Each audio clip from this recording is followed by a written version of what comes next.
Kasih karunia dan damai sejahtera Allah Bapa kita dan anaknya Tuhan Yesus Kristus menyertai saudara. Amin. Shalom, saudara-saudara yang terkasih di dalam nama Tuhan Yesus Kristus. Senang bisa menyapa saudara di tempat saudara berada hari ini, dalam dimensi yang berbeda, tetapi dalam dunia yang sama. Sebagai insan yang diciptakan untuk Tuhan, sebelum kita melakukan rangkaian aktivitas kita pada hari ini, marilah kita mengawalinya dengan mendengarkan firman Tuhan.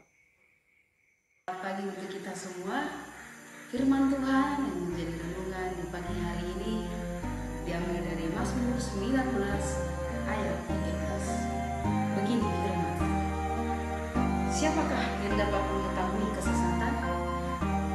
Bebaskanlah aku dari apa yang tidak kusadari. Demikian firman Tuhan. Saudara-saudara yang terkasih di dalam nama Tuhan Yesus Kristus, sering sekali orang berkata bahwa dalam doanya ia meminta, Tuhan, kiranya Engkau mengampuni kami akan dosa yang tidak kami sadari maupun yang kami sadari. Perhatikanlah baik-baik ketika merenungkan firman Tuhan yang kita dengarkan hari ini. Siapakah yang dapat mengetahui kesesatan? Dan bebaskanlah aku daripada yang tidak kusadari. Tentu tidak ada hal yang bisa disepadankan atau disejajarkan dengan hukum Tuhan.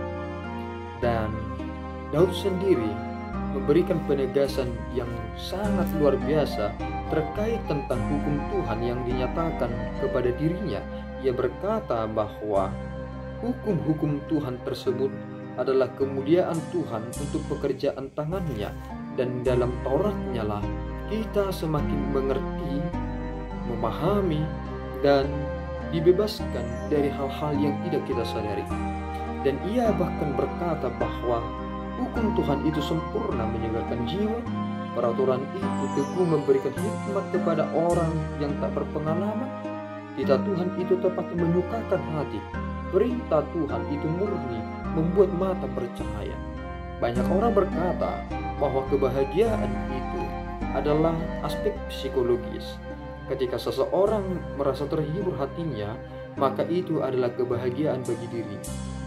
Kerap sekali orang salah kaprah, malahan kebahagiaan itu juga adalah pengaruh dari etika. Mengapa demikian? Jika seseorang bisa berbahagia menikmati hidupnya karena mendapatkan uang dari hasil merampas, tentu kebahagiaannya itu hanya sementara. Mengapa demikian? Ia harus mempersiapkan dirinya dengan penuh waspada, penuh dengan ketakutan dalam dirinya, kapan ia akan tertangkap dan kapan ia akan mendapatkan hukuman. Tetapi seseorang yang dalam etisnya memelihara hukum-hukum, memelihara aturan-aturan, menjauhkan dirinya dari segala larangan, tentu dia akan menikmati hidupnya karena terbebas dari ketakutan-ketakutan, terbebas dari prasangka-prasangka buruk, dan ada gairah dalam dirinya untuk melakukan sesuatu. Tetapi orang-orang yang dipenuhi dengan ketakutan, ia tidak akan melakukan segala sesuatunya dengan penuh kerelaan atau penuh dengan kebebasan. Dan kini saudaraku yang terkasih, hanya ketika kita memahami hukum Tuhanlah kita semakin mengerti terkait tentang kesesatan. Dan dalam 1 Yohanes pasal yang ketiga, kita memahami satu hal bahwa ada yang perlu kita langsung mengerti dalam kehidupan ini, yakni perihal tentang antikristus. Mengapa disebut antikristus? Mereka adalah pendusta-pendusta yang mencoba untuk menghancurkan, mengkotak-kotakkan, memisahkan tubuh Kristus supaya tidak menjadi satu. Dan inilah yang dilakukan oleh para penyesat itu.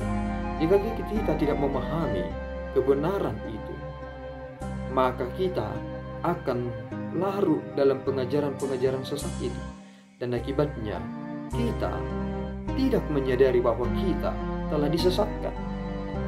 Bahkan ada orang juga, ia sudah sadar dengan apa yang ia kerjakan, tetapi dia tidak mau berpaling dari apa yang ia lakukan.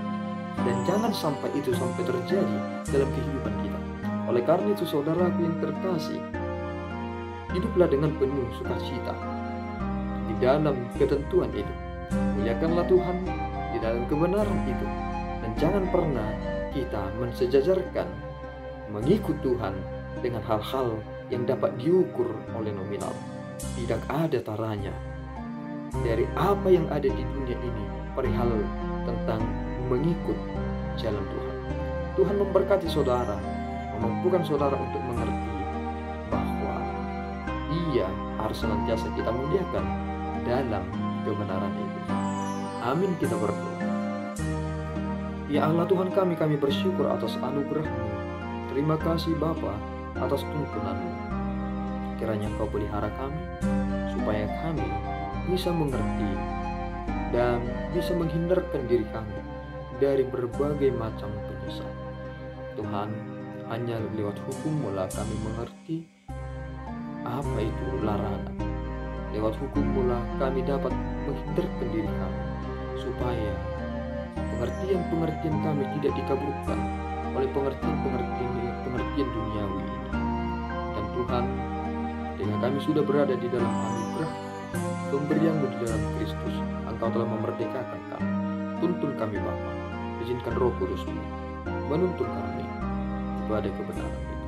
Dalam Yesus kami berdoa dan mengucap syukur. Anugerah Tuhan kita Yesus Kristus, kasih setia Allah Bapa, dan persekutuan Roh Kudus menyertai saudara. Amin. Tuhan Yesus memberkati.